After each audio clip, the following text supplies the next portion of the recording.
আমাদের লাইনগুলো ঠিকমতো ভিতরে ঢুকাতে আমাদের অনেক কষ্ট হয়েছে আমাদের এই উৎসুক জনতার জন্য।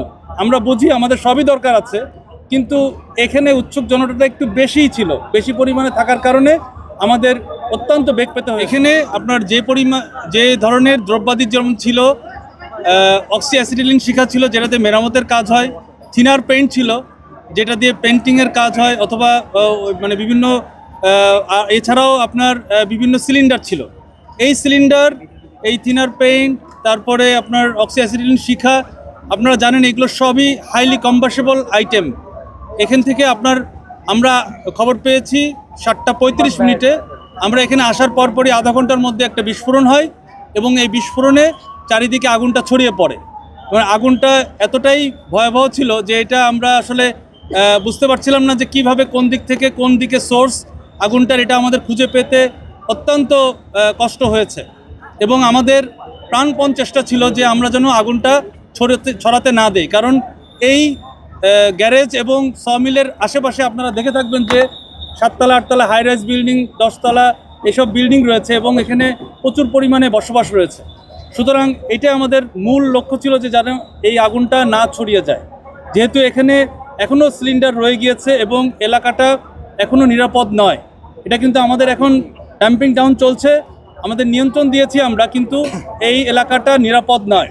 আমি আবারও উল্লেখ করছি, এই এলাকাটা এখন সর্বসাধারণের জন্য নিরাপদ নয়।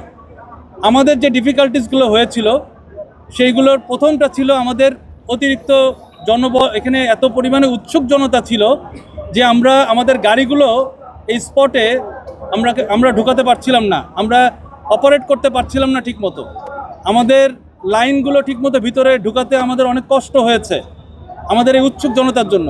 আমরা বুঝি আমাদের সবই দরকার আছে, কিন্তু এখানে উৎসুক জনতাটা একটু বেশিই ছিল, বেশি পরিমাণে থাকার কারণে আমাদের অত্যন্ত বেগ পেতে হয়েছে। এখানে আল্লাহর কাছে অশেষ রহমত যে এখানে বড় ধরনের আর কোনো বিস্ফোরণ ঘটে নাই। এখনও যে ঘটবে কিনা আমি জানি না, কারণ এখনও আমাদের কার্যক্রম চলছে। একটু একটু করে আপনারা উল্টো দিকে তাকালে বুঝতে পারবেন কিভাবে এখনও ধোঁয়া চলছে। সুতরাং এই সিলিন্ডারগুলো কিন্তু এখনও রেস্কিউ করা হয়নি, কিন্তু এখানে এখনও লোকজন রয়ে গিয়েছে। এখানে সেনাবাহিনী, পুলিশ, র্যাব সবাই চেষ্টা করছেন, কিন্তু আসলে উৎসুক জনতা সরানো যাচ্ছে না। এটা আমাদের একটা অত্যন্ত চিন্তার বিষয় এবং সবাইকে বলা হচ্ছে যে সিলিন্ডার রয়েছে, সিলিন্ডার বিস্ফোরণ হতে পারে, আপনারা দয়া করে সরে যান, কিন্তু কেউই কোনো ভ্রুক্ষেপ করছেন না। এইটা একটা বড় চিন্তার বিষয় এবং এখনও চিন্তার বিষয় যে এখনও ভিতরে লোকজন রয়ে গিয়েছে। আমরা অনুরোধ করব সবাই যেন এখান থেকে সরে যান, আমাদের কার্যক্রমে সহায়তা করুন, আমরা জায়গাটা আগে সেফ করি, নিরাপদ করি, তারপরে আপনারা আসবেন। আর সর্বোপরি আপনাদেরকে বলবো যে এখানে যে পরিমাণ গাড়ির গ্যারেজ রয়েছে, এই গাড়ির গ্যারেজের একটারও কোনো মানে এই এলাকাটার পুরো আমাদের কোনো কমপ্লায়েন্স ছিল না।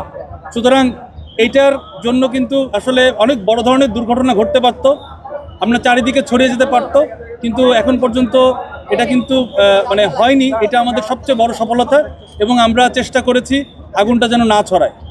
এই এরিয়াটা আবারও আমাদেরকে ভালো করে চেক করতে হবে এবং সিলিন্ডার এবং অন্যান্য যেসব থিনার পেইন্ট সহ অন্যান্য হাইলি কম্বাসেবল যেসব আইটেম রয়ে গিয়েছে এগুলো আমাদের একটা একটা করে এরিয়া চেক করে তারপরে ক্লিয়ার করতে হবে। সুতরাং আমাদের অনেক সময় লাগবে, যদি এখন নিয়ন্ত্রণ দিয়েছি, কিন্তু আমাদের এই ড্যাম্পিং ডাউনে অনেক সময় লাগবে। আপনি বলছিলেন যে আগুনের ভেতরে মানুষ আছে বলতে এখনো ভেতরে কি ধরনের মানুষ? মানুষ যে এখানে যেই যারা দোকানদার এবং যারা কর্মী রয়েছেন তারা এখনো রয়েছেন।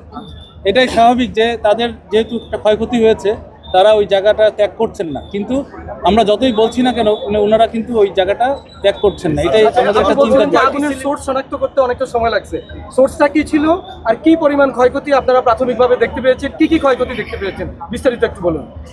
বিস্তারিত এখন বলা যাচ্ছে না, এটা আনুমানিক আমরা বলতে পারবো। প্রাথমিকভাবে আমাদের সোর্স এটা তদন্ত সাপেক্ষ।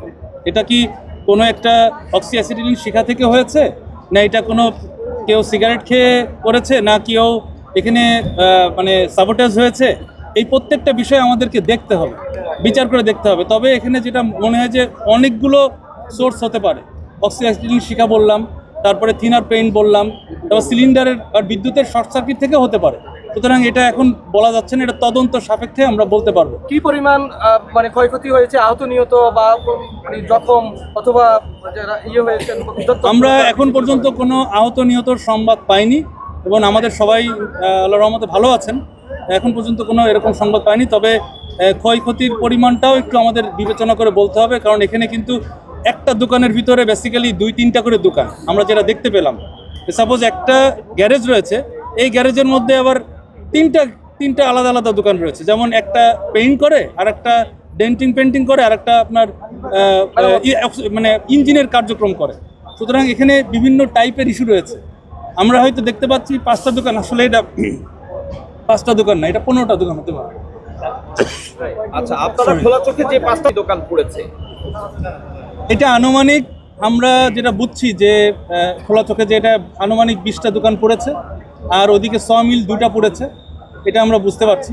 যদিও সমিলগুলো অক্ষত রয়েছে, তবে 2টা সমিল এখনও ধোয়া রয়েছে।